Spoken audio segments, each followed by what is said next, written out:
Hello বন্ধুরা, মনীষ ব্লগে আমি আবার এসেছি। তো তোমাদের কাছে আজ একটা জিনিস শেয়ার করতে চলেছি। এখন তো বর্ষা পড়ে গেছে, তো বর্ষা মানে একটুখানি মাঝে সাঝে একটু খিচুড়ি খেতে ইচ্ছা করে। তো মাকে বললাম যে মা আজকে একটুখানি খিচুড়ি বানাও। তো মা দেখো খিচুড়ি করতে অলরেডি বসে গেছে। খিচুড়ি করলো, কারকোল ভাজা হচ্ছে, তারপরে হচ্ছে কি করলো, কুমড়ো ভাজা, বেগুন ভাজা। ঠিক আছে। তো দেখো খিচুড়ি হতে না হতেই এরা খেতে বসে গেছে। সবাই মানে চালু করে দিয়েছে খেতে, দিতে না দিতেই। এই দেখো আমার হাজব্যান্ড খাচ্ছে, আমার শ্বশুর খাচ্ছে, মা বসে আছে। আমি এখনো স্টার্ট করতে পারিনি। দেখছো কি সুন্দর খাচ্ছে।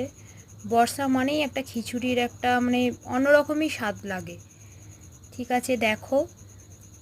ধন্যবাদ। আমার চ্যানেলটি একটু সাবস্ক্রাইব করো, লাইক করো, কমেন্ট করো।